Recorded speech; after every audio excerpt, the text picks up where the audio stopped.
to another 3 for 3, where I ask 3 questions in 3 minutes. I've got with me today Emma. Welcome, Emma. Hi. Thank you so much for joining me on Chain Chat today. And we're going to talk about a topic around transitioning from a different environment and experience as a teacher into a change leader. And I wanted to learn a bit about, how that worked for you, how it, a bit about your story and, your experiences along the way. So I guess my first question for you would be, how did you come across change management when you came from a teaching background? Thank you. Thanks for having me. So I want to say that it was, I thought about change and I went to uni and I did the course and all that kind of thing, but it didn't happen for me like that. It was 10 years ago and I was a teacher back then. I made a decision to take 1 year break from teaching. To paint a picture back then, me as a teacher, it was kind of my identity. I immersed myself into it fully. My friends were teachers, their partners were teachers. I would eat, sleep, and breathe teaching. I worked really long hours and I worked on the weekends as well. And there's this myth that teachers have lots of free time and they have these school holidays, and that just wasn't the case. It might be the case for some, but it definitely weren't the case for me. I would spend a lot of time prepping, and because I wanted to do a good job, I wanted the students to have a good experience. Because there is a lot of, not great teachers out there, and I'd experienced that, so I wanted it to be good. But back in my mid-20s, wasn't very good at setting boundaries. I would burn out a lot because I was so passionate about teaching. And it was that year break that was like a turning point for me. It was kind of me reflecting on, why did I do teaching in the first place? Like, why did I go into that profession? And I realized that I really love the people side. I love seeing whether it's a teenager or a person grow. I like simplifying the complex for them to understand, and just seeing them have those light bulb kind of moments. So really that reflection led me into the path of learning and development, which led me into instructional design and training. So my first role was actually as a trainer before I went into change.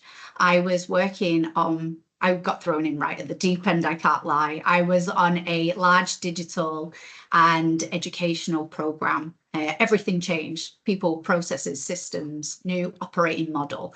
And luckily, I was, my boss at the time was a very experienced change lead.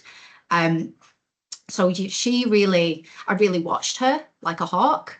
And I realized that there were a lot of similarities between the two different professions. Instead of me writing lesson plans, she was off writing change plans. And instead of me developing a learning needs analysis, she was doing stakeholder impacts. The unpredictability of the classroom, kind of similar to what I was seeing her do, stakeholders' reactions to change. So it didn't feel like I was leaving teaching, going into this kind of profession. It felt too similar. It was just kind of, I was evolving. Yeah. Oh, I love that. And even that, that similarity of the classroom versus the workspace. Yeah, there are a lot of adults that are similarly represent the reactions of kids, I can assume. So I love those connections that you're able to make. So then, as you transition, what kind of steps did you take to equip yourself and to thrive in the current role that you're in now? Yeah, so I guess there were 3 things mainly for me. As I mentioned already, the first one, good mentor. That was pure fluke, right place, right time. I had brilliant mentor, Michelle Tunis, which I think you've had on this show before. Very experienced change professional, had walked the path many a times before me. She was someone who challenged me, she guided me. But she also created that safe space for me to kind of experiment. And she really hammered home the progress over perfection.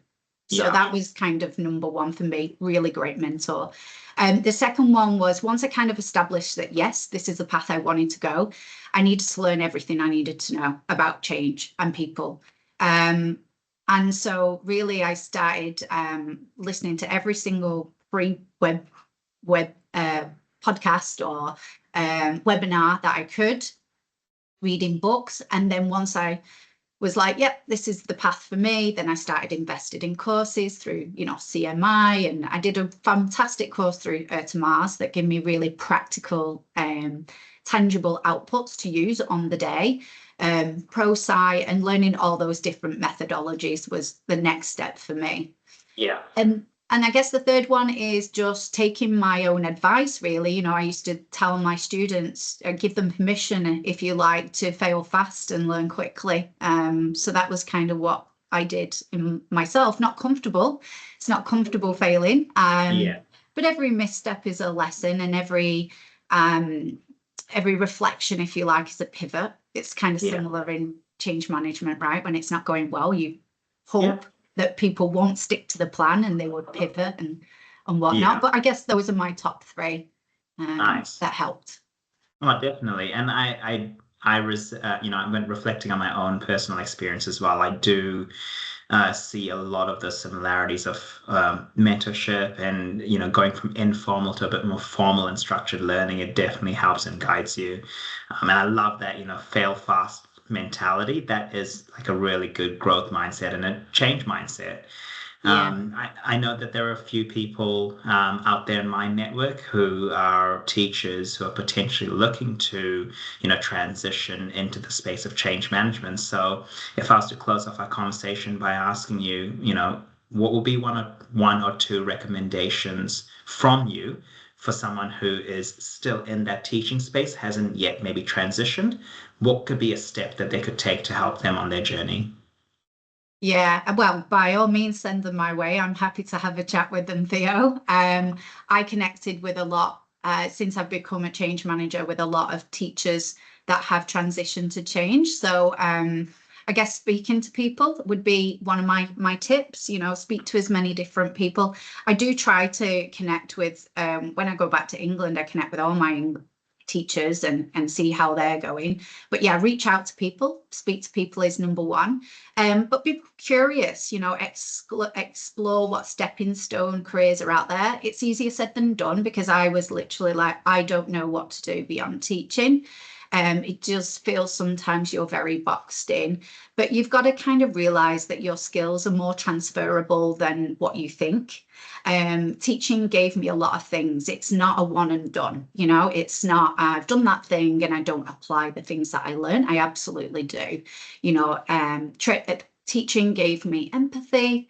It made me a good communicator. It made me adaptable. These are all core to change. So I think any change, being a change manager, any change is sometimes hard. You have to take a big jump, but you also have to remember you're not starting over either. You're just building on what you've done in the past. Yeah, that's awesome. Thank you so much for that.